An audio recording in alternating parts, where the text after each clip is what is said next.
Olá, bom dia a todos e todas. Aqui é o pastor Irênio Silveira Chaves, sou um dos coordenadores do grupo Fé e Política Reflexões e estamos aqui para mais uma roda de conversas sobre participação evangélica nas eleições. Já tivemos uma roda, foi presencial, você tem os vídeos aí postados na nossa página do YouTube sobre as direitas evangélicas. E hoje nós convidamos pessoas de altíssima qualidade, envolvidas com o debate, para falarmos sobre as esquerdas evangélicas.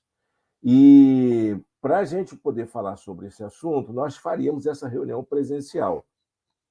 Mas todos nós fomos surpreendidos pela chegada de uma nova onda da Covid-19, acompanhada de um andaço aí de gripe, de maneira que dos 4 que participariam, pelo menos os 4 ficaram gripados, ficaram doentes, e sem contar o fato de que a gente teria que observar algumas medidas sanitárias, uso de máscara e toda essa preocupação. Nós queremos deixar aqui a nossa palavra ao pastor Aguinaldo, da Igreja Batista da Esperança, que tem sempre se prontificado em deixar livre o espaço para estarmos reunidos ali.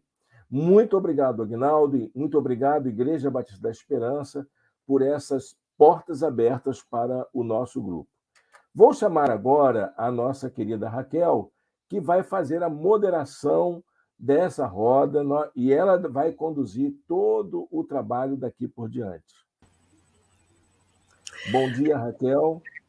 Bom dia, pastor Irênio, bom dia a cada um de vocês. É um prazer imenso estar aqui. Uma pena que nós tivemos que optar por esse modelo online, mas ainda bem que temos o online para estarmos juntos, mesmo que virtual.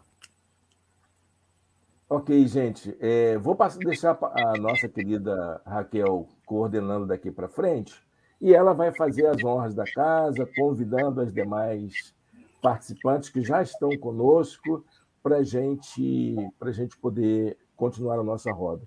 Você pode aí, você que nos assiste, pode deixar os seus comentários, pode deixar aí as suas opiniões, suas perguntas, que ela, na medida que forem acontecendo, nós estaremos colocando no ar. Raquel, um bom trabalho para você. Desde já, muito obrigado pela sua disponibilidade neste dia. Imagina, estamos aqui para isso. Bom, queridos, a nossa roda de conversa é sobre as esquerdas evangélicas e as eleições. Para falar sobre isso, nós teremos duas pessoas maravilhosas, super conhecidas do público que já acompanha aqui o Fé Política e Reflexões, mas nós vamos apresentá-las para quem está chegando agora.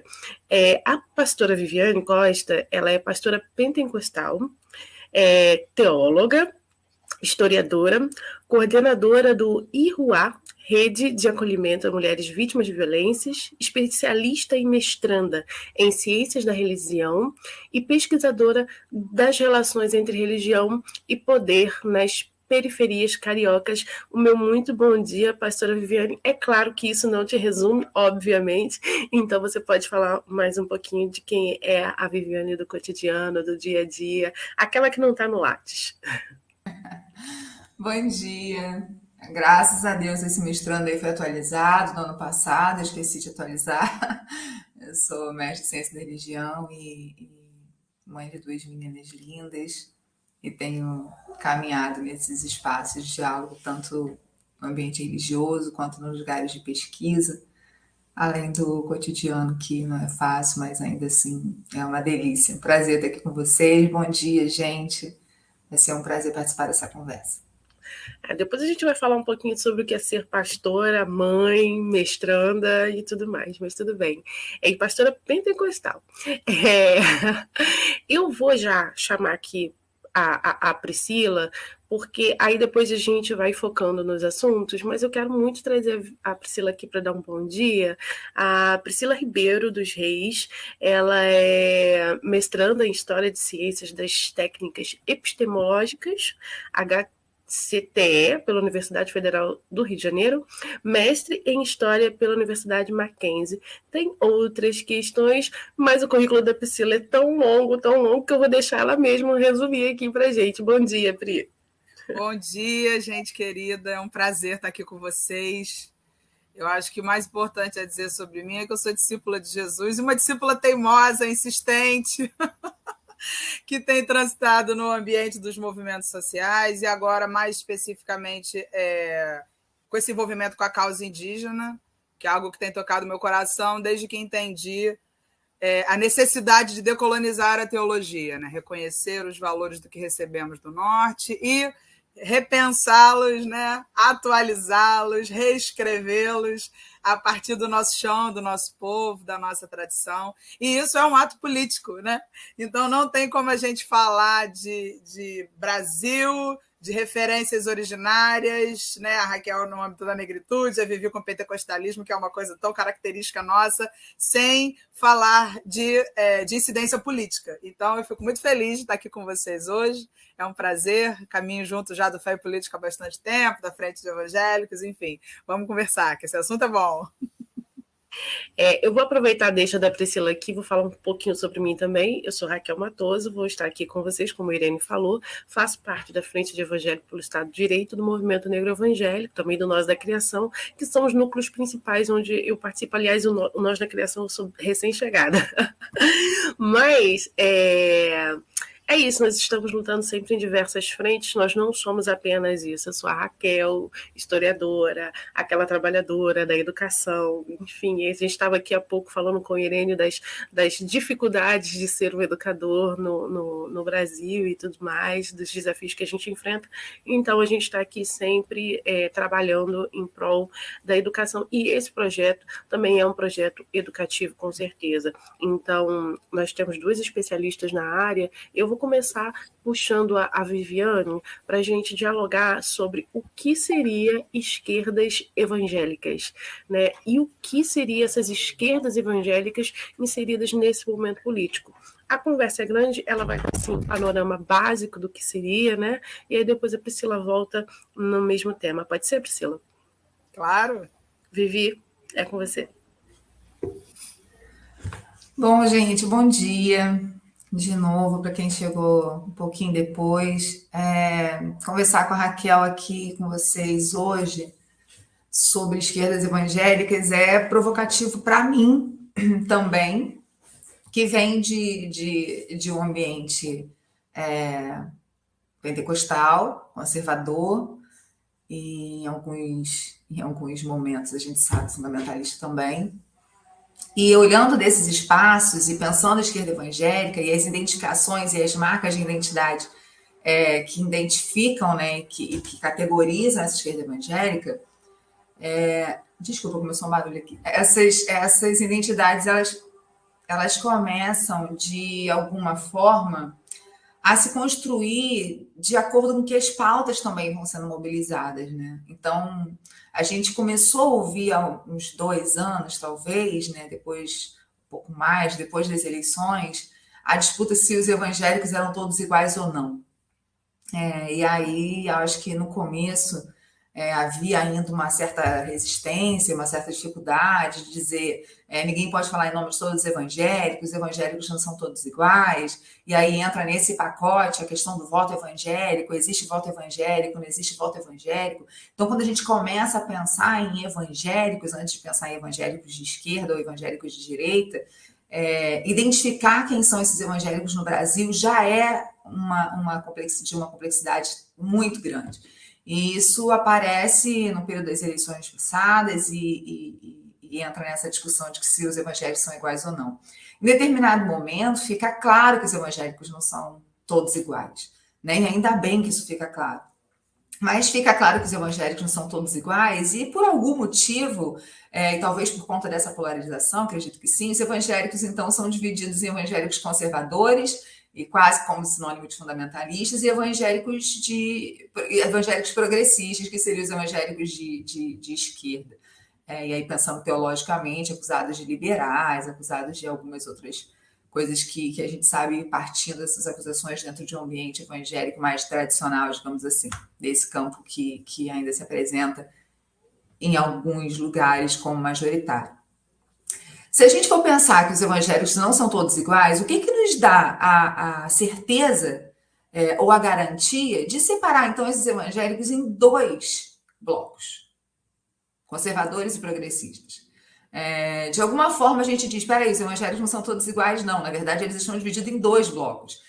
E nesses últimos dias e nesses últimos meses, pensando em alguns coletivos sobre as próximas eleições e como essas desorganizações têm acontecido, essas mobilizações têm acontecido, como instrumentalizações de pautas têm sido feitas, tanto pela direita quanto pela esquerda, quem tem mais habilidade de instrumentalizar pautas evangélicas, seja direita ou seja esquerda, em que ambientes isso funciona, olhando a partir daí, e já considerando que os evangélicos não são todos iguais, porque isso já estava posto, e pensando também em outras marcas identitárias, né, que não é só a religião que nos compõe, nós somos compostos pela religião, mas nós temos gênero, nós temos raça, nós temos classe social, nós temos um lugar que a gente fala, né, no mundo. Então, mas as mulheres, elas estão mais com a esquerda do que com a direita nesse momento, de acordo com algumas pesquisas, mas as mulheres que estão com a direita são mulheres extremamente fiéis, e as mulheres que estão com a esquerda também são mulheres extremamente fiéis a essas pautas. O que mobiliza esses evangélicos, seja de um campo ou de outro? E aí o Irene já disse aqui que nós tivemos uma conversa, que já houve uma conversa pelo Fé Política e Reflexões há uns dias atrás. Pensando a partir daí, e nesses coletivos que eu tenho encaminhado, eu comecei a identificar, isso não é novidade para ninguém, ou pelo menos para quase ninguém, que dentro desse campo progressista e dentro dessa esquerda evangélica, ou desses evangélicos de esquerda, há algumas outras categorias que precisam ser consideradas. Né? Talvez seja ainda pretensioso dizer que se os evangélicos não são todos iguais, eles estão divididos entre progressistas e conservadores. Talvez cabe aqui uma reflexão do quanto cabe entre conservadores e progressistas. Do quanto ainda existe evangélicos nesse lugar de diálogo, nesse meio termo, nessas marcas, né? Tem gente que está pesquisando sobre isso, o Ronaldo tem falado sobre cadeias de equivalência, sobre transversalidade, quando ele olha para esse grupo de direita religiosa. E aí, quando a gente olha para um grupo de esquerda religiosa, também é importante pensar essas cadeias de equivalência, essas transversalidades. Porque nessa esquerda religiosa, nessa esquerda que a gente está chamando aqui de evangélica, ou evangélico que seja de esquerda, há ainda pontos de contato e pontos de conflito. Talvez aí esteja também, e não só de esquerda evangélica aqui, mas de esquerda e evangélicos, né, porque a esquerda não religiosa talvez ainda tenha um grande conflito com a esquerda religiosa, e isso aparece constantemente em rodas de conversa, em debates, e nas dificuldades de fechar chapas de defesa de democracia, por exemplo. Quando a gente olha para esses atravessamentos, essas transversalidades e esses distanciamentos, fica ainda mais difícil pensar em evangélicos de esquerda como um bloco. Assim como é impossível pensar evangélicos no Brasil como um bloco, assim como é impossível pensar, e aí é necessário considerar as transversalidades, as cadeias de equivalência, é necessário pensar o que aproxima esses evangélicos conservadores e o que cimenta, que cola esse bloco mais fundamentalista, talvez seja importante pensar algumas outras questões. O quanto de evangélicos cabe entre conservadores e progressistas, o quanto esses evangélicos ainda são conservadores, apesar de serem um tanto progressistas, o quanto são progressistas, apesar de ainda trazer um tanto do conservadorismo teológico, o quanto que isso influencia no campo político, o quanto isso influencia no campo partidário. E eu sei que eu estou trazendo aqui mais perguntas do que respostas, porque realmente eu não tenho essas respostas, a gente tem pensado sobre isso, mas o quanto cabe entre esse bloco e outro, que nós achamos que por algum motivo poderíamos dividir em dois, os evangélicos, e o quanto cabe de identidades e de marcas identitárias dentro dessa categoria que a gente tem chamado de evangélicos progressistas ou evangélicos de esquerda.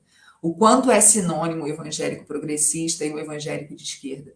E o quanto um evangélico de esquerda ainda carrega uma identidade de evangélico, ou a aproximação à esquerda acabou caracterizando com que esse evangélico carregasse mais uma identidade de esquerda do que de evangélico. São algumas reflexões que têm surgido nessas rodas que eu tenho participado, algumas reflexões internas, algumas questões pessoais também, de olhar e pensar o quanto a Viviane ainda traz de uma teologia que é pentecostal. Eu sou uma pastora pentecostal, eu acredito nas manifestações do Espírito Santo e acredito no impulso do Espírito Santo para o cumprimento da missão da igreja. E, por exemplo, há entre evangélicos de esquerda um conflito muito grande, um confronto muito grande a manifestações do Espírito Santo que ocorrem em eventos de direita, por exemplo. Então, quando a esquerda se reúne para participar, nós também vivemos algumas experiências de intolerância religiosa, por exemplo, que seria uma expressão como essa. Eu não sei se estou conseguindo chegar aqui nas questões que eu quero levantar, mas o quanto que a gente consegue ser um bloco, talvez um bloco suficientemente forte para nos posicionar e multiplicar isso socialmente para que seja relevante e decisivo de alguma forma nas próximas eleições, principalmente em defesa da democracia, e o quanto nós ainda somos fragilizados pelas pautas que nos separam mais do que nos aproximam. E sobre pautas e afetos, acho que a gente está sentindo na pele como que a direita consegue instrumentalizar isso melhor do que a esquerda, ainda que a gente esteja falando de esquerda evangélica. Os afetos são mobilizados, instrumentalizados, as pautas são instrumentalizadas e mobilizadas com uma eficiência absurda, porque se aproxima da maior parte religiosa do país, que está realmente necessitada de defender talvez a única coisa que ela tem. Então, quando a gente fala contra algo do tipo, um evangélico de esquerda fala, por exemplo, contra o neoliberalismo, e realmente é importante que se fale contra, para alguém que está na periferia desempregado, a única coisa que faz sentido para uma mulher, mãe de criança, que cuida dos filhos sozinha, como 50% da população, das famílias brasileiras são cuidadas só por mulheres. Quando essa mulher se encontra sozinha, ela abre um salão na porta de casa, ela se torna uma microempreendedora, ela cuida dos filhos, não perde eles para o tráfico, não continua sendo empregada doméstica na casa de ninguém, e ali ela entende que alcançou algo que Deus prometeu para ela. E não adianta falar contra isso, porque não vai fazer sentido. E aqui é um exemplo de uma pauta que é importante pensar, mas a mulher não está pensando nessa coisa da economia, a mulher da periferia não está pensando nessa coisa da economia, não, ela está pensando que o salão dela possibilita que ela não trabalhe mais em casa de família, cuide dos filhos, proteja eles do tráfico, dê comida, dê pão e tenha uma profissão e diga que é dona do próprio negócio. Quando a gente fala de educação, a gente está falando com mulher. Quando a gente fala de fome, a gente está falando com mulher, porque ela que sente quando a comida acaba, ela que sabe quando a comida acaba. Por mais que a gente entenda que esses lugares precisam ser divididos, na prática, a maioria das famílias brasileiras, esses lugares não são divididos, então a mulher sente falta disso. Então, pensando nessas pautas mobilizadoras, elas são instrumentalizadas, e esses afetos mobilizadores, eles são instrumentalizados ainda, apesar da gente estar dizendo aqui de um lugar de esquerda evangélica, apesar da gente se entender como evangélico, esse distanciamento, talvez, dos lugares de onde os evangélicos explodem, que é a periferia, o distanciamento disso faz a gente esquecer como que alguns afetos são tão importantes para os evangélicos. E talvez a gente precise novamente se apropriar de uma identidade, das marcas que nos identificam como evangélicos e também progressistas, e também de esquerda, ao invés de nos distanciarmos tanto desses lugares e talvez nos marcarmos tanto quanto esquerda e perder essa identidade evangélica. E aí comunicarmos muito mais com militância de esquerda, com grupos de esquerda, com pautas de esquerda, do que com pautas evangélicas. Então, assim, são algumas questões que eu quis colocar aqui. Primeiro, que os evangélicos são todos iguais, não são todos iguais. Segundo, que se os evangélicos não são todos iguais, por que nós estamos em dois blocos, conservadores e progressistas? Terceiro, se a gente está nesses dois blocos, o quanto cabe entre um e outro, e o quanto cabe dentro desses blocos. E depois, sobre essas identidades e esses afetos que são mobilizados, tanto por um grupo quanto por outro, e o quanto o evangélico de esquerda ainda é evangélico. E e o que é possível ainda a gente reverter dessa situação dos afetos que foram perdidos, talvez pelo distanciamento desses lugares que nós nascemos e em algum momento deixamos de voltar a pisar. Acho que é por aí, eu acho que o meu tempo também já está acabando e vamos continuar a conversa. Obrigada, Raquel.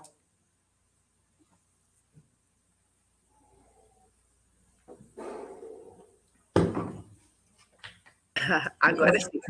Eu que agradeço, Vivi.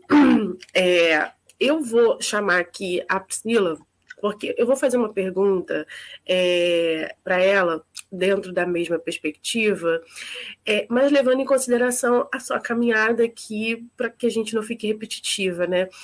Mas eu gostei muito que a Viviane trouxe muitas perguntas, porque questionamento para evangélico é uma coisa que a gente tem que aprender que não é contraditório, né? Questionamento faz parte da vivência humana para o nosso crescimento.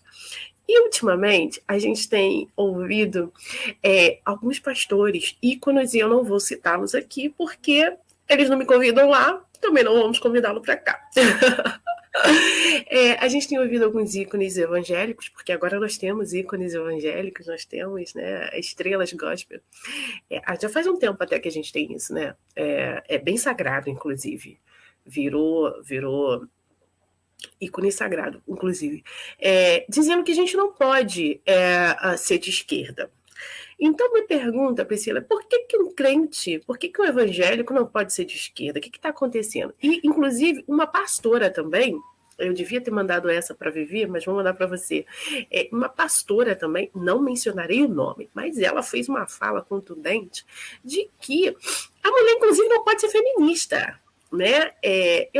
A gente não vai para esse recorte do feminismo, mas assim, a gente está vivendo um momento de imposições do que você pode ser ou o que você não pode ser. E eu me recordo que antes de me entender como mulher, eu me entendia feminista e me entendia negra. Não sabia o que era na complexidade dessas coisas, mas era a minha identidade. Eu nem sabia dialogar o que seria mulher, porque é muito complexo, né? É um diálogo muito complexo das coisas que você tinha que fazer.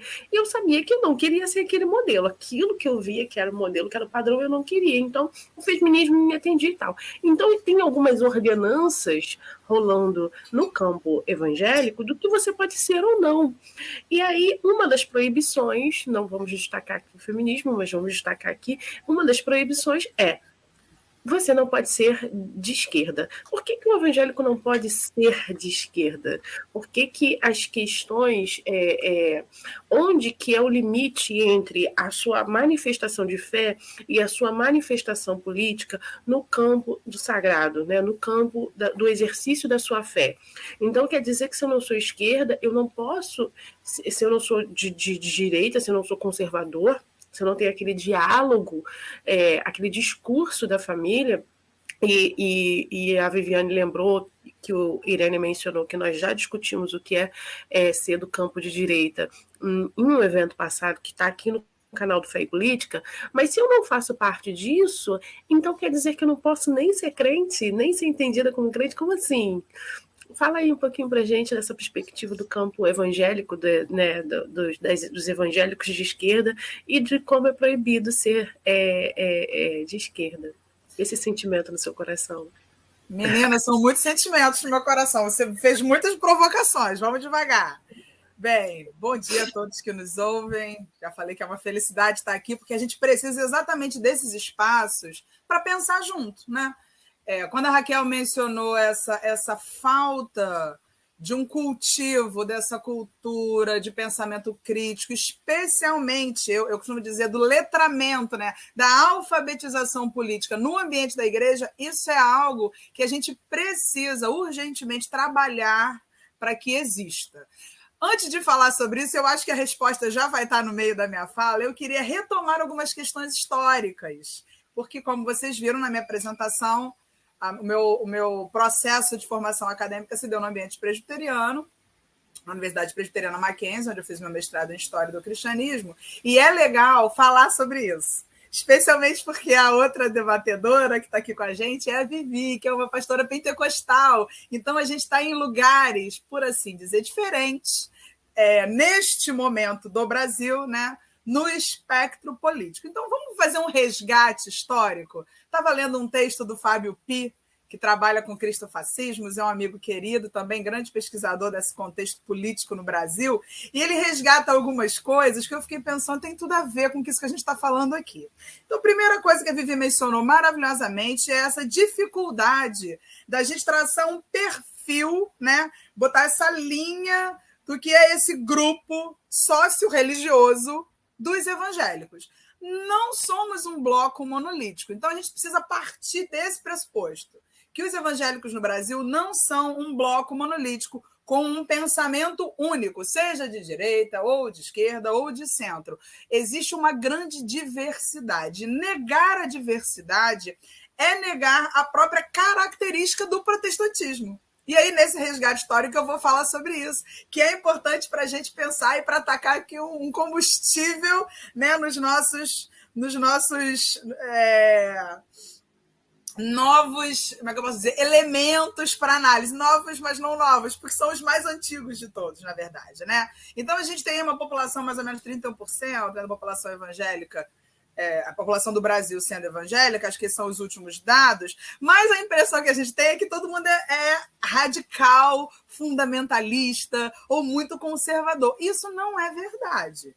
Então, a gente precisa, primeiramente, desfazer essa imagem de que todos os evangélicos no Brasil estão nessa vertente mais, por assim dizer, talibã da fé cristã. Então, a gente precisa entender que existe um trabalho para que a memória histórica do protestantismo e da bancada evangélica no Brasil, no início, seja apagada. Por quê? Pelo mesmo motivo que a Raquel mencionou, essa questão de não pode ser de esquerda e não pode ser evangélico, não pode ser evangélico e feminista, que dirá de esquerda, feminista, evangélico. E aí são esses vários não pode, esse cerceamento do território onde o indivíduo se identifica na sua subjetividade, é algo muito interessante, porque isso faz parte desse processo de apagamento da memória. E hoje a gente quer resgatar essa memória importante de luta, de enfrentamento de um sistema que vai contra o reino de verdade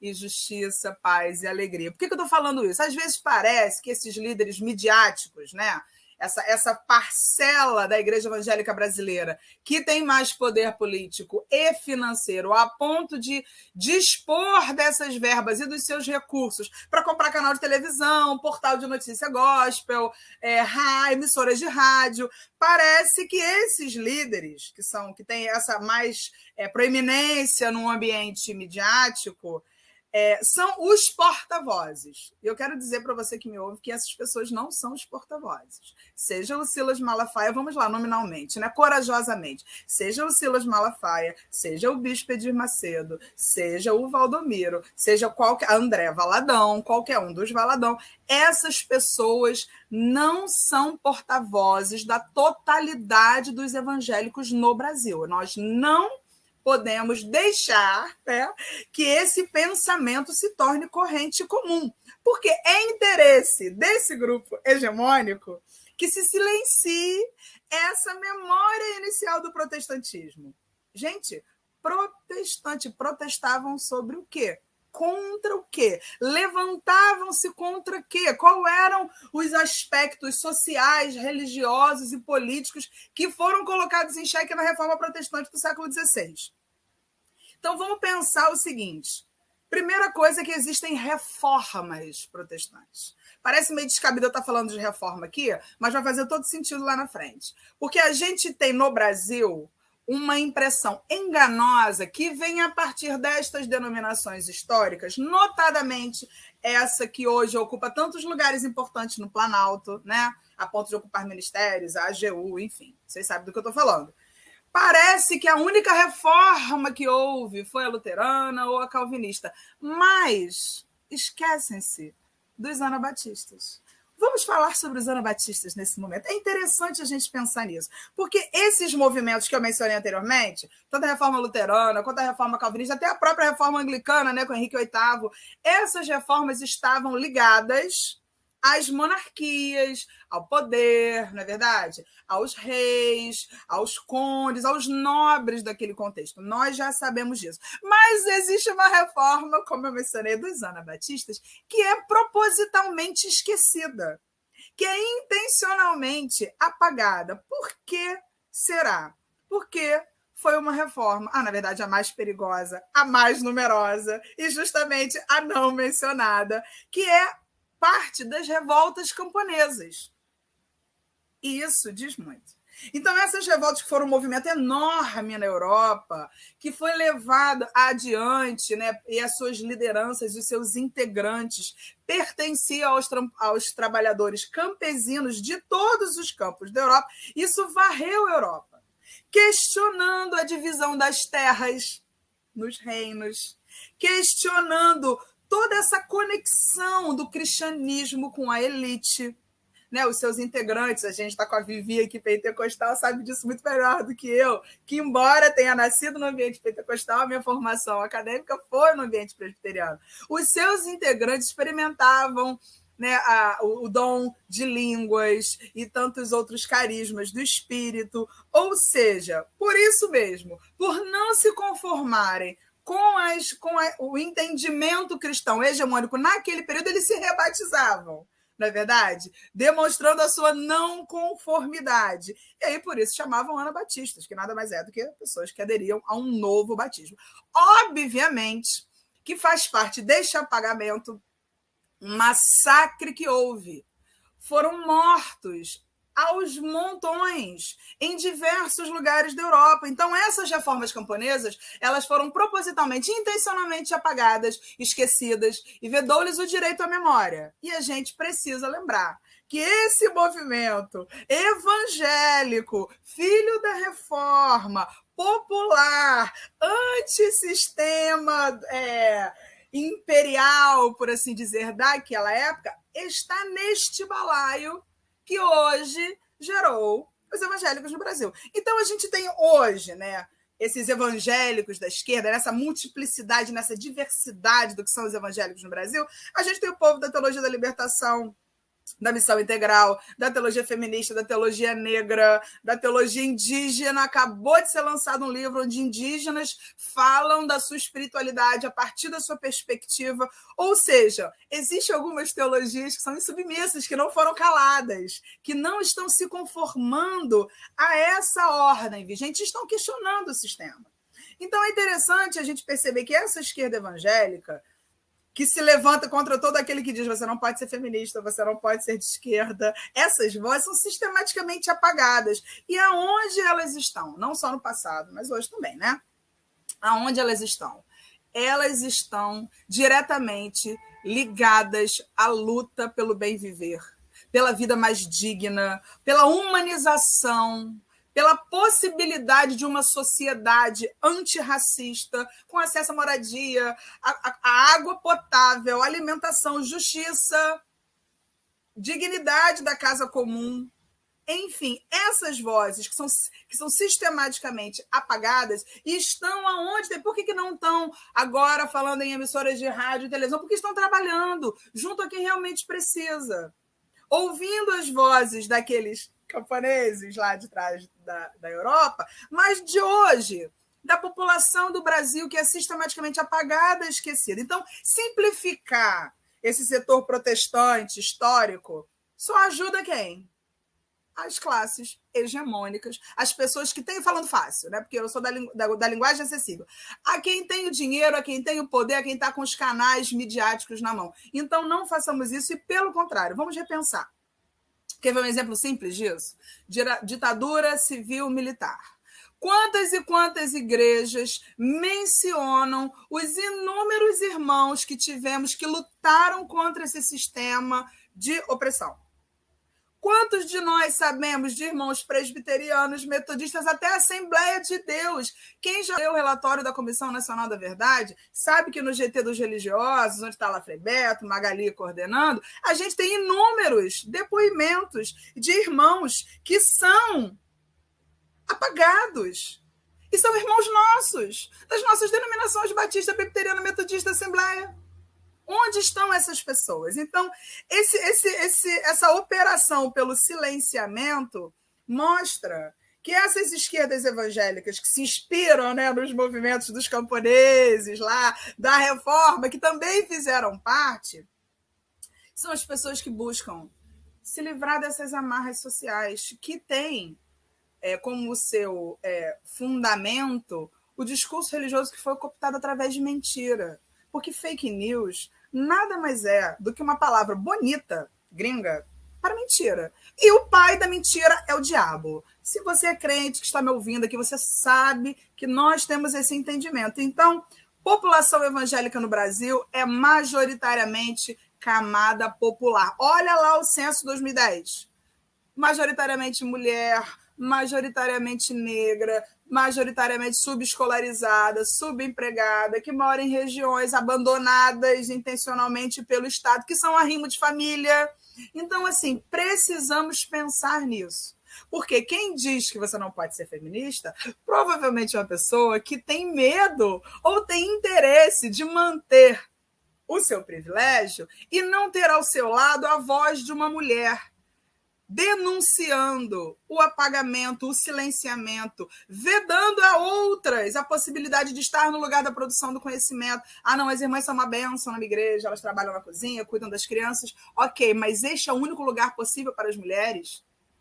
Então, isso é uma coisa a gente pensar. Não só nas questões de gênero e feminismo, como eu acabei de mencionar, mas nessa questão política.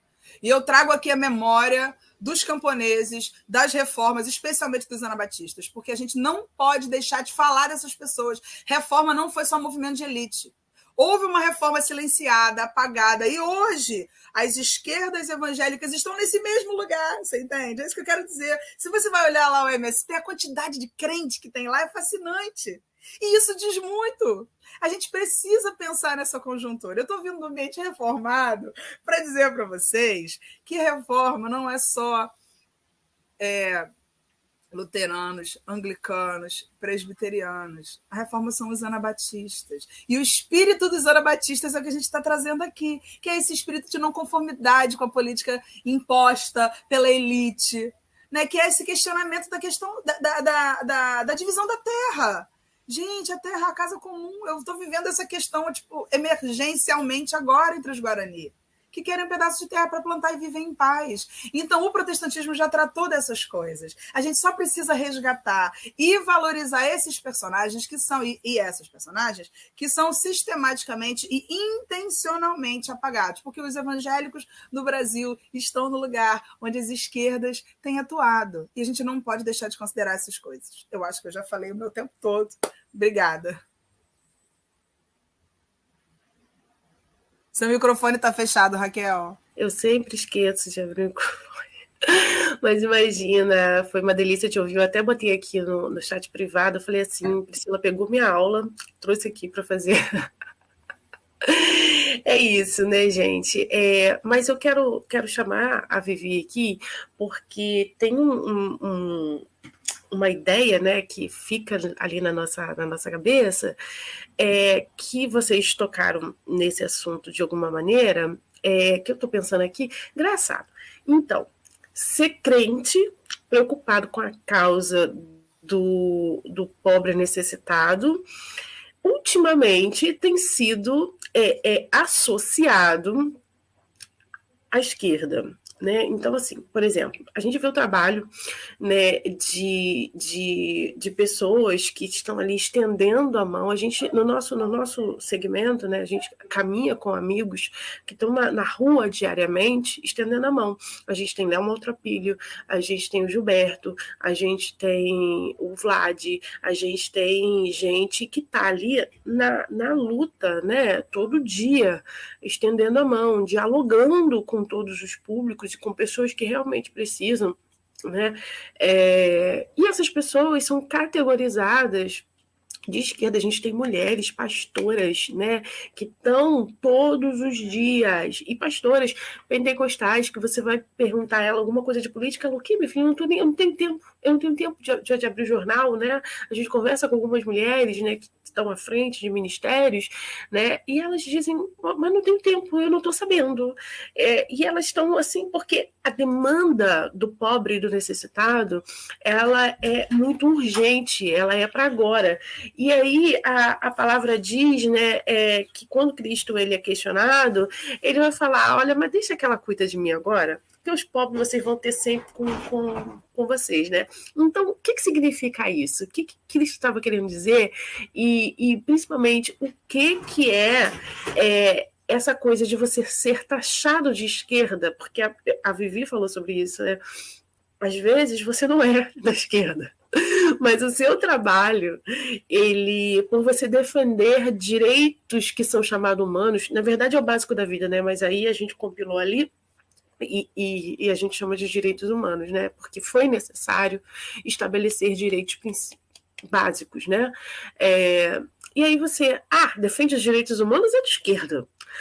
Você cuida Não, né? Eu já lidei com pessoas que disseram, era uma situação de muito frio no Rio de Janeiro, o inverno já tem bastante tempo, e aí pessoas estavam morrendo nas ruas por estarem desprotegidas, e uma pessoa simplesmente disse, -1. É isso, eles não valem nada mesmo, só roubam, matam, fazem acontecer. E é uma pessoa cristã, com aquele sentimento cristão. Então, eu queria pensar sobre isso, né? A Vivi colocou, será que é mesmo de esquerda? Será que é mesmo de direita? O que a gente está fazendo? Tacando as pessoas, né, em compartimentos e limitando os espaços, né? E queria pensar um pouco sobre isso, sobre essas perguntas que a Vivi trouxe, sobre ser cristão, ter características de quem segue a Cristo, né? Que deu de comer a quem tinha fome, que socorreu o doente, que socorreu o necessitado, e ele foi também perseguido por isso, né? Então isso é muito grave. São 2000 anos aí, mais de 2000 anos, onde essa postura vem se perpetuando, onde quem cuida do próximo, ele é taxado de inimigo, né? E aí a gente está sempre criando um inimigo para lutar. Eu não vou ficar falando muito, né? Vou deixar vocês falarem, pensarem, falarem aqui. Vou começar com a Vivi. É uma delícia ouvir a Pri, né? Assim, um entusiasmo gostoso. E eu fico pensando, né? Eu fico ouvindo. E ela estava falando sobre os movimentos de resistência e das reformas, porque a gente tem aquela coisa de voltar a categorizar e tratar a reforma como um movimento único, como algo, e ela resgata essa coisa dos anabatistas, que é um movimento dentro das reformas, e o pentecostalismo é isso, né? O pentecostalismo, ele nasce como um movimento de resistência contra o poder. Resistência e confronto, tanto de gênero quanto de classe e principalmente de raça. Então, quando você olha para o movimento pentecostal, hoje cooptado pelo neopentecostalismo, pelo neoliberalismo, com o discurso fundamentalista de associação ao império e ao poder, você olha e fala assim, cara, tu nasceu em outro lugar, né? Tu nasceu justamente em confronto a isso, pela força do Espírito. Tu nasceu pelo poder, pela manifestação pública do Espírito, pela pulsão, pelo impulsionamento do Espírito, que diz que todo mundo é igual. Que te deu, que te colocou dentro de um espaço em que você não podia entrar por causa da cor da sua pele. Que deu voz à mulher que não tem voz, né? Quando eu vejo, por exemplo, dentro do ambiente reformado, e aqui eu vou trazer o presbiteriano, porque é de onde a Pri vem, por conta da formação e tudo mais, que as mulheres não têm espaço, e eu sei das histórias das Assembleias de Deus e dos apagamentos das mulheres nas Assembleias de Deus, e não só no passado, mas ainda no presente, Eu não vivi esse apagamento dentro da Assembleia de Deus. Né? Eu sempre falo isso, com 3 meses eu estava dando aula na escola dominical, daqui a pouco eu estava pregando, daqui a pouco eu estava... Então, eu fui consagrada missionária tem 18 anos. Eu batizo, eu prego, eu dirijo congregação, eu faço todo esse trabalho, né? Eu pastorei, hoje eu ainda pastorei em Nova Iguaçu, eu pastorei, eu lidero, eu faço parte da diretoria da igreja há 20 anos.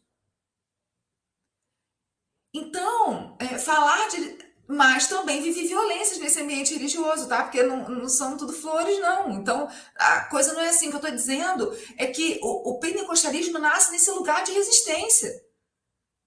E justamente por conta desse espírito que desce sobre todos e que iguala a todos, onde um negro pode estar dentro do mesmo espaço que um branco e os dois estarem falando em línguas, com movimentos, com expressões do espírito que os aproximam a religiões negras, que nascem em espaços de negros. E aí as pessoas falam, nossa, mas tem muita mistura, tem muita aproximação com a religiosidade negra, mas é claro que tem, gente, nasce nesse lugar. O pentecostalismo é essa mistura, é essa resistência, que tem mulher, que tem preto, que tem pobre, e que tem branco também, porque tomado pelo Espírito Santo é abraçado por esse movimento, que é um movimento de resistência. E que a gente olha hoje, é instrumentalizado. É instrumentalizado, talvez, por perder essa força social e com a preocupação de moralizar a sociedade, de tentar enquadrar a moralidade, quando, na verdade, o Espírito quer libertar a sociedade, quer que a sociedade tenha vida, que o mundo viva com abundância. E aí, aqui para terminar essa reflexão, eu sou identificada como crente progressista pelo pessoal da igreja, né? Que eu tô a vida toda. Porque eu começo a falar sobre violência contra a mulher.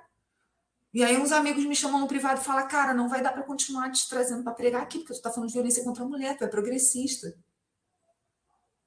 Só que eu sempre, e essa coisa da politização, da polarização política, ela obrigou as pessoas a se categorizarem, a procurar espaços que ela conseguisse viver minimamente saudável, porque aí falar de pobre é ser esquerdista.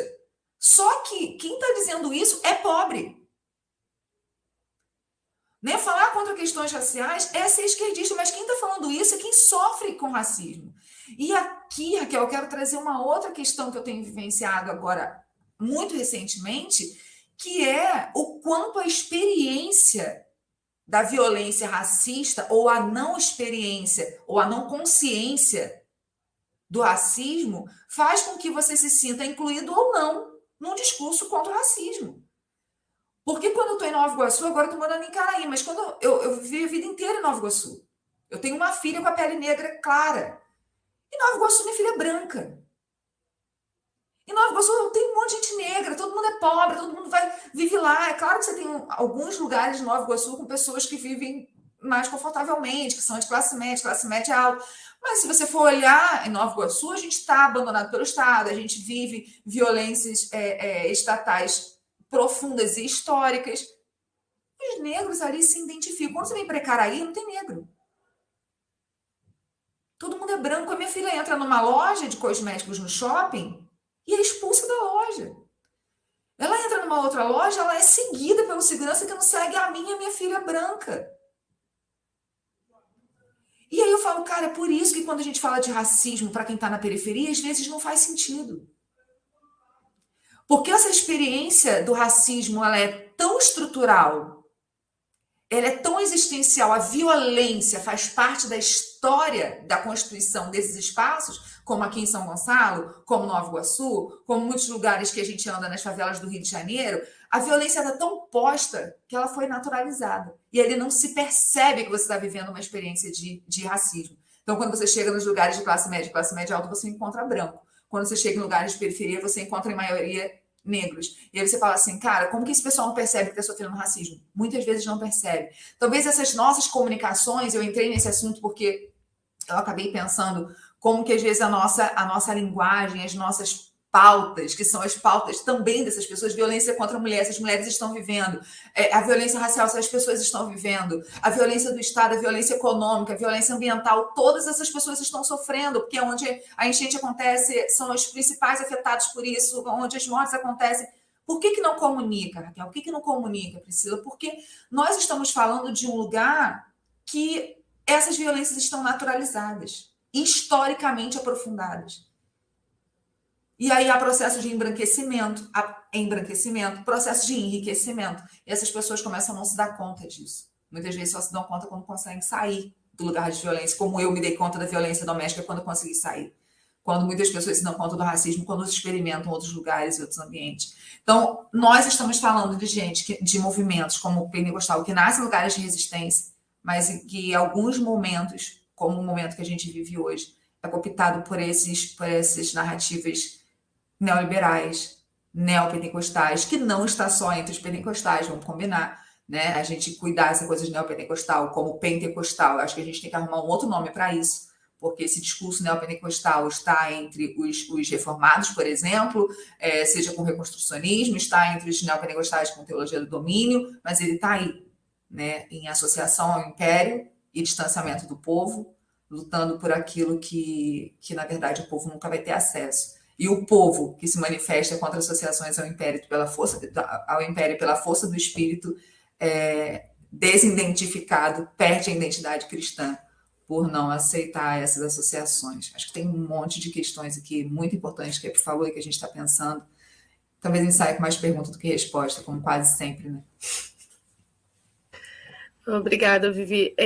Eu vou deixar a Priscila tocar nesse assunto, né, nessas questões, mas a gente teve uma pergunta que estava aqui, vou pedir para colocar de novo, que é do Cláudio Ribeiro. Cláudio, a gente já pincelou no bloco anterior essa sua pergunta, quando a Priscila estava falando se a gente pode ou não ser de esquerda. Aí vai ficar gravado e aí depois você dá uma olhadinha, mas a pergunta é maravilhosa, ela está no outro formato, né? A gente colocou no outro formato, mas eu acho que te atende, espero que te atenda.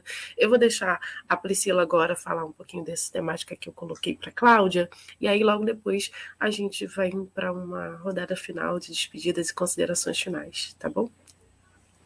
Tá um pouquinho, gente. Eu queria ficar conversando com a Vivi aqui, que pessoa maravilhosa, a Raquel também. Olha que rede potente.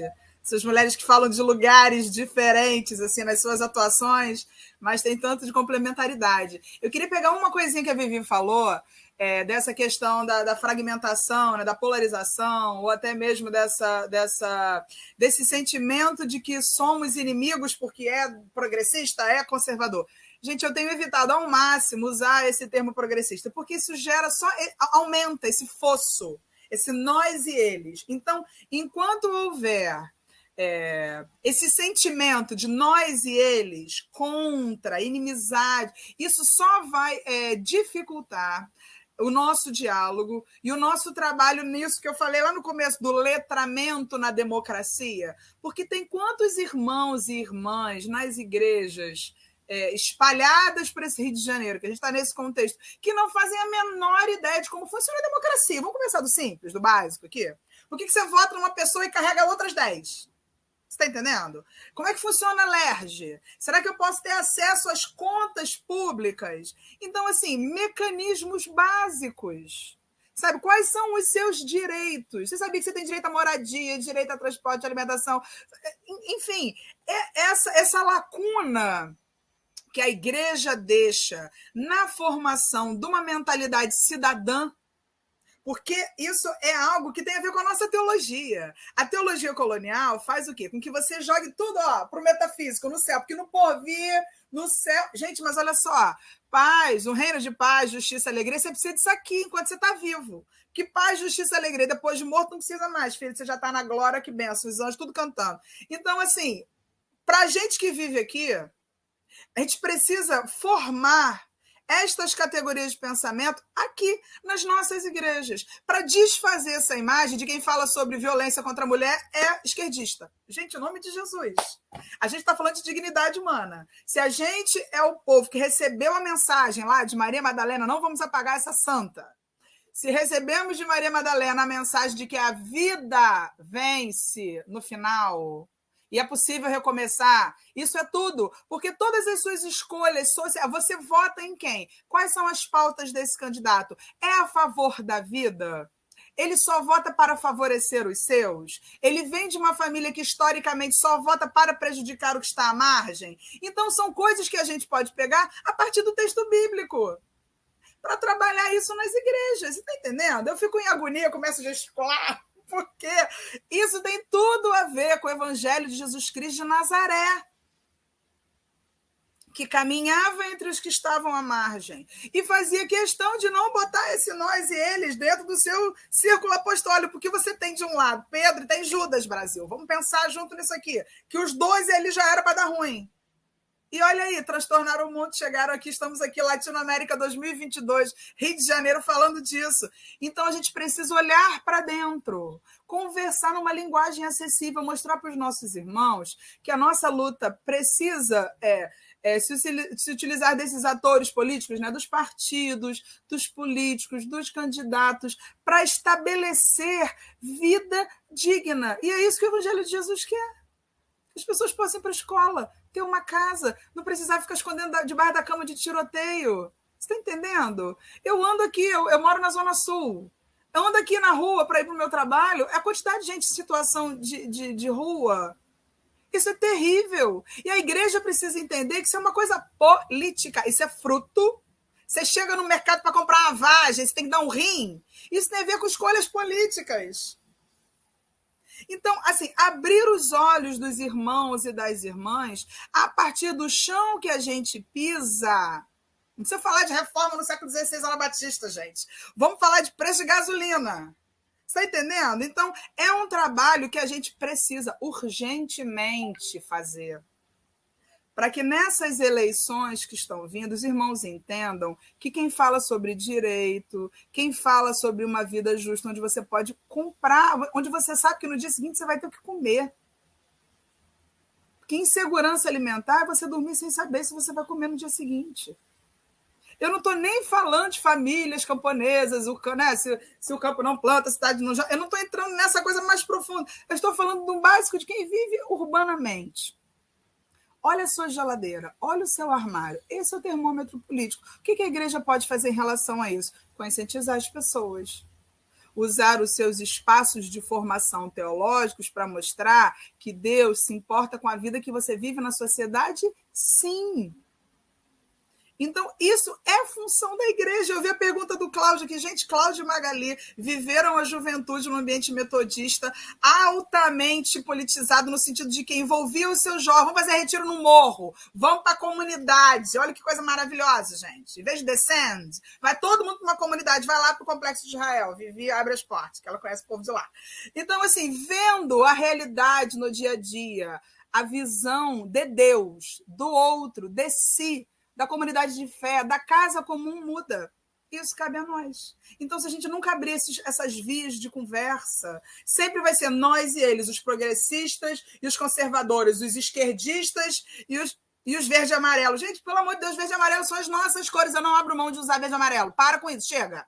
Porque nós somos do Brasil, temos que amar o nosso país. Quem luta pela terra, estou falando de indígena, quilombola, ribeirinho, esse povo ama o país, esse povo não está ligado à esquerda, é tudo gente. Então, assim, conversar com clareza e mostrar para os irmãos que política está no dia a dia, está na passagem do metrô, está no quilo de arroz, está na roupa que você consegue comprar ou não.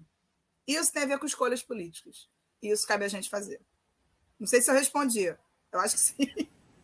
A gente não estava aqui tão preocupado com as respostas, mas mais com a reflexão. São, né? As provocações é que interessa. Bom, em primeiro lugar, eu quero aqui pedir perdão para algumas pessoas que estavam se encaminhando para a Igreja Batista Esperança e não ficaram sabendo que essa roda foi transferida para o ambiente online por uma questão de segurança. Essa semana eu fiquei bem adoentada, né, com essa virose que foi evoluindo, e aí por segurança, a gente transferiu para online. Quero agradecer aqui muito o carinho do pastor Irênio e dos demais companheiros em colocar essa roda online para que a gente pudesse estar participando. Claro que eu poderia ter sido substituída por outro companheiro, por uma outra companheira com muita competência, mas eu quero agradecer o carinho de todos para que eu pudesse estar junto com vocês nessa manhã. E aí aproveito também para vender meu peixe, né? Porque a Priscila falou aqui de questões sobre cidadania, né?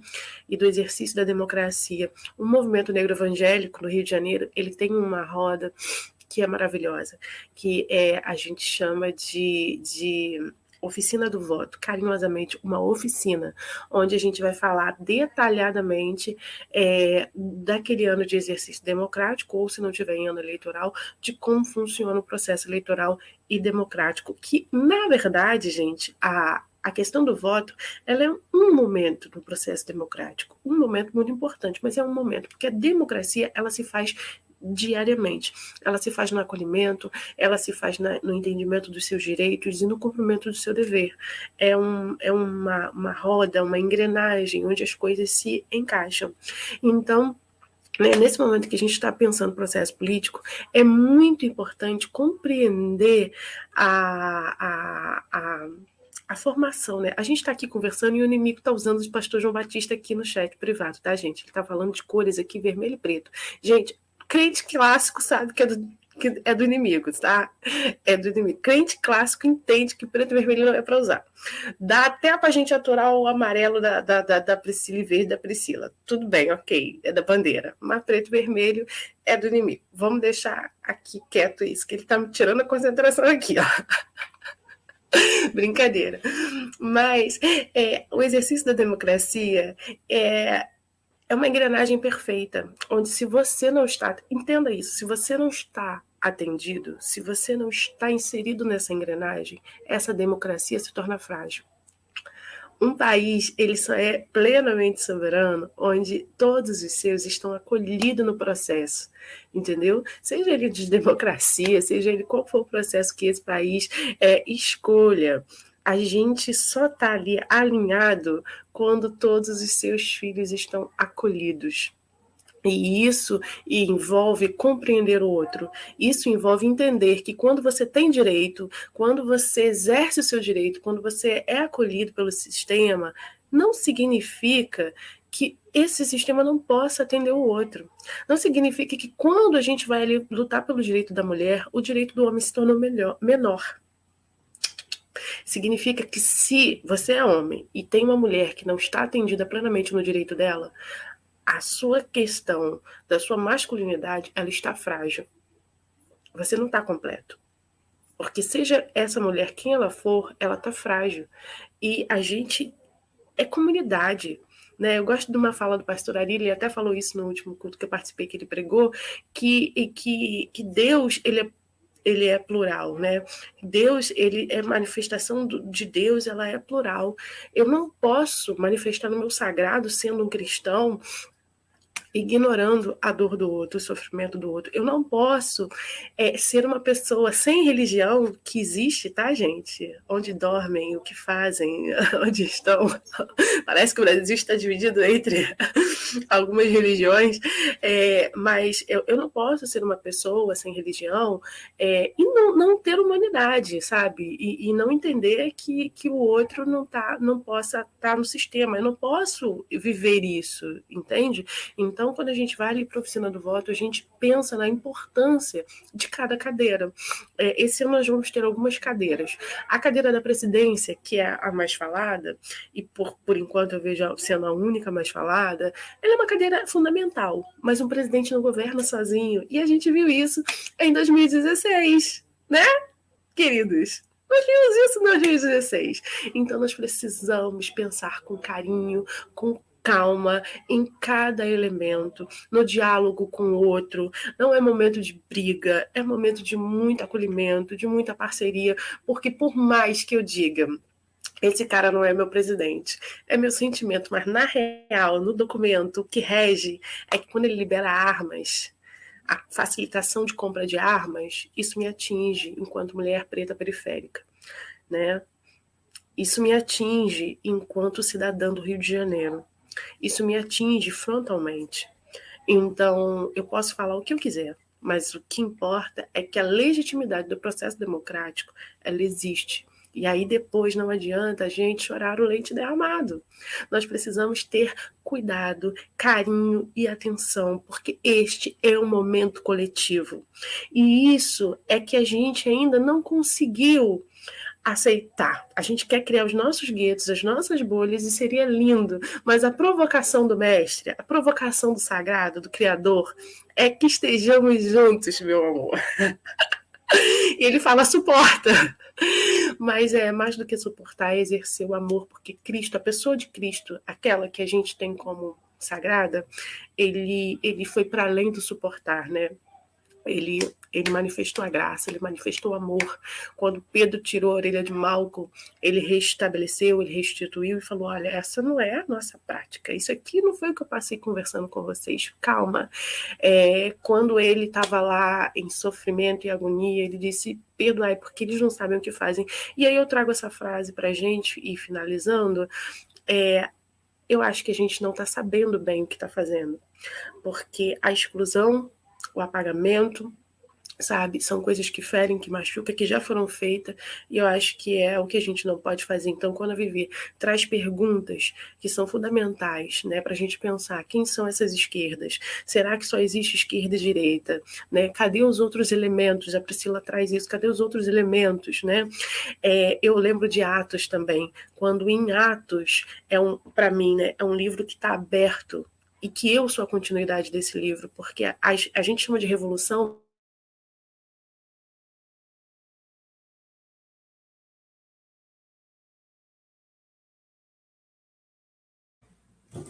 Acho que a verdade aqui, voltei. E nós somos essa resposta da manifestação da Rua. Ou nós estamos aqui para deixar esse vento soprar, ou nós estamos aqui para impedir esse vento passar, sabe? Esse vento é um vento de vida, é um vento que alimenta. Então, com isso eu vou encerrando, porque o inimigo ainda está lutando aqui contra mim no privado, mas eu vou deixar a Vivi e a Priscila se despedirem de uma maneira muito carinhosa e afetuosa, porque foi isso que a gente veio trocar aqui, afeto nessa manhã. Eu quero agradecer por esse encontro com a Pri, mais uma vez virtual. Hoje a gente vai se ver presencialmente, em nome de Jesus. Vai acontecer. Eu acredito nisso, Raquel, eu acredito nos afetos. A gente está muito machucado. Eu acho que está todo mundo muito machucado.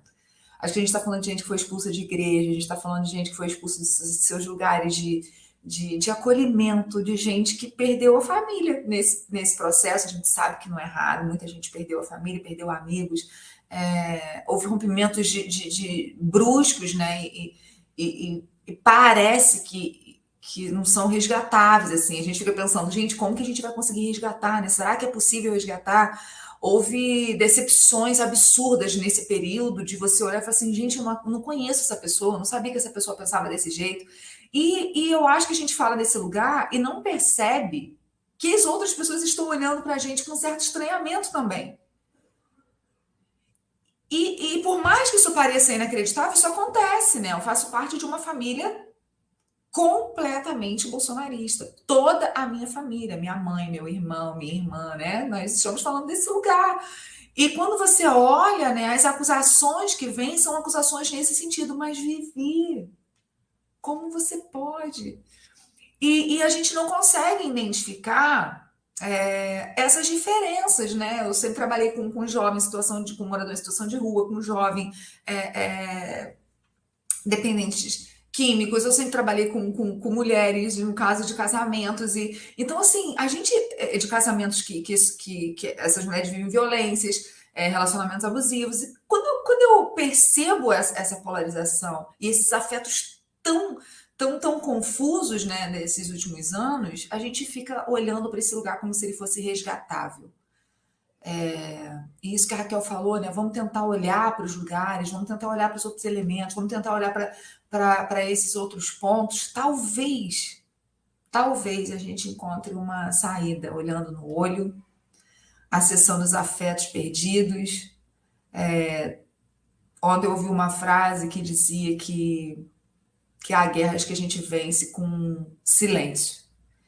E talvez algumas guerras a gente precise vencer gritando, e eu concordo que sim.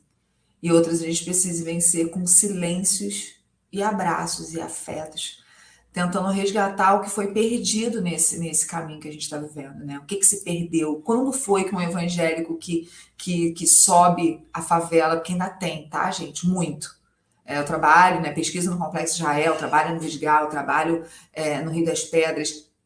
Quando foi que alguns evangélicos pararam de olhar esse bandido como alguém que pode ser resgatado, transformado, e disse que a gente tem que mirar na cabecinha, e concordou com quem disse que a gente tem que mirar na cabecinha e acertar para matar? Quando foi que isso aconteceu? Por que foi que isso aconteceu? Onde foi que a gente se perdeu? Eu acho que esse é o meu maior escândalo. Esse é o meu maior escândalo. Cara, quando foi que isso aconteceu? Às vezes é pior, Vivi. Às vezes é pior, às vezes a gente se associa, né? Que é o caso do Complexo já, a gente se associa. E isso, para mim, é o escândalo maior de tudo. Assim. Sim, mas eu conheço um monte de pastor que sobe o morro para orar. Eu conheço um monte de pastor que tira bandido de dentro do latão, que está preparado para pegar fogo no tribunal do crime. Eu conheço um monte de pastor que tá passando a noite com morador em situação de rua, que tá. Então, assim, tem gente, cara, sabe? As coisas não estão completamente perdidas, muitas pessoas estão feridas, muitas pessoas estão confusas, muitas pessoas apoiaram esse governo num momento de desespero, com um discurso que fazia sentido para elas, mas estão assustadas com essa coisa da guerra civil, com essa mobilização para a guerra civil, com essa ameaça à democracia. Eu acho que é o momento da gente tentar resgatar esses afetos, tentar olhar para essas pessoas que a gente chamou de fascista, que a gente chamou de fundamentalista, e olhar para essa pessoa e pensar, tá, teve um momento que a gente se afastou, mas tu tá perdido, tu tá sem direção, talvez os nossos afetos possam recuperar, principalmente partindo desse lugar de nós estamos ameaçados, de verdade. Nossa vida está ameaçada. Se a gente está falando de vida ameaçada, a gente está falando da vida do pobre ameaçado. A gente está falando da vida da mulher ameaçada, ainda mais da mulher negra, e ainda mais do homem negro. A gente também está falando da vida de policial, que é colocado às vezes, alguns policiais, que são colocados às vezes para operar dentro de um sistema que está para muito além deles, como no Rio de Janeiro, que o território é todo marcado, que o tabuleiro é todo mexido pelo governo. E ali ele mata, e ali ele morre. Eu não estou aqui defendendo nem o bandido, nem o policial. Eu estou dizendo que a gente está ali nessa linha de frente. Eu conheço, meu pai era militar, meu pai morreu há 2 anos, meu pai é militar. Então, quando a gente olha para esses lugares, a gente pensa, a gente está ou operando com o braço do Estado para matar, ou a gente está tentando operar contra esse Estado que insiste em nos matar. E talvez a única saída para isso sejam os nossos afetos. Recuperar algumas coisas que nós perdemos no caminho. Eu tenho insistido em acreditar nisso, eu espero que dê um pouco certo, minimamente, nem que seja nas micro-relações do dia a dia, porque nas macro-relações a gente tem sofrido e tem sido muito difícil, mas que bom que a gente tem vocês e que bom que a gente se tem. Obrigada por esse tempo maravilhoso nessa manhã de sábado gostosa. Obrigada, Vivi. Priscila, suas considerações finais.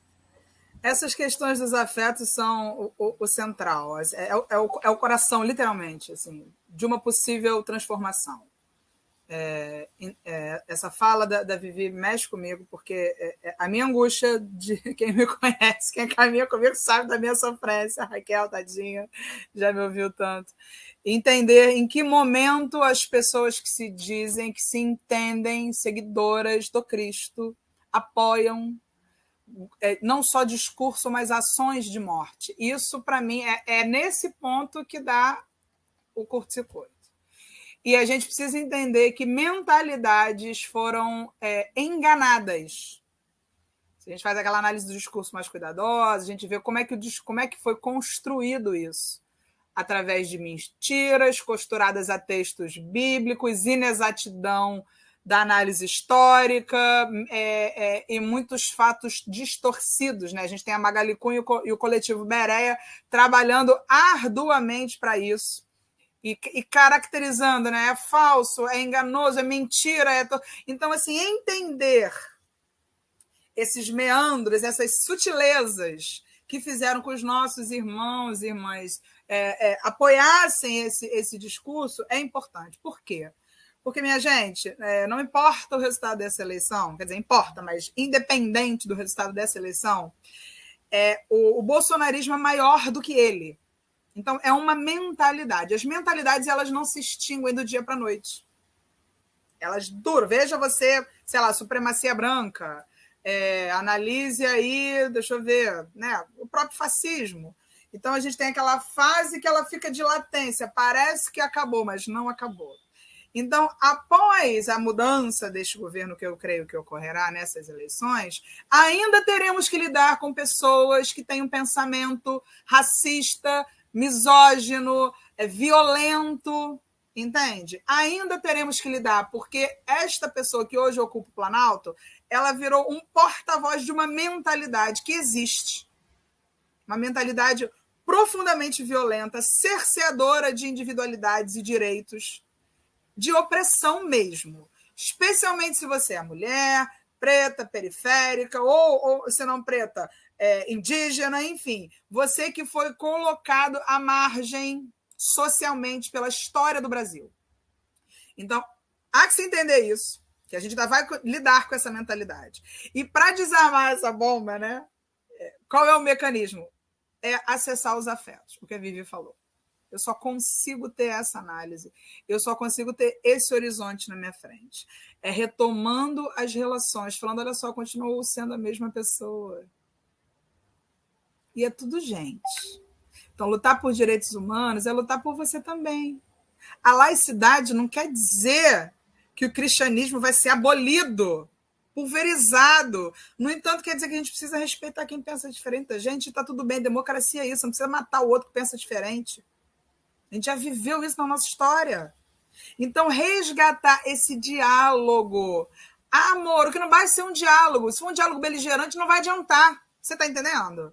Tem que ser um diálogo amoroso, que parte do dia a dia. É a Bíblia e o jornal. O que Jesus está dizendo sobre isso? Entende o que lês, por assim dizer, né? Como é que a gente interpreta essas coisas? E sempre na via dos afetos, porque, minha gente, vai demorar para a gente reconstruir esse país. Os direitos que perdemos com as reformas trabalhistas, da educação, isso tudo é um trabalho árduo e demanda que a gente, mais do que nunca, acompanhe o que é... mas eu tenho trabalho, a minha vida é muito corrida, gente, olha só, em nome de Jesus, a gente tem que encontrar um tempo, porque isso tem a ver com a forma com que o seu dinheiro vai pelo ralo no final do mês. Então, saber das políticas públicas significa você conseguir andar sem ter medo na rua.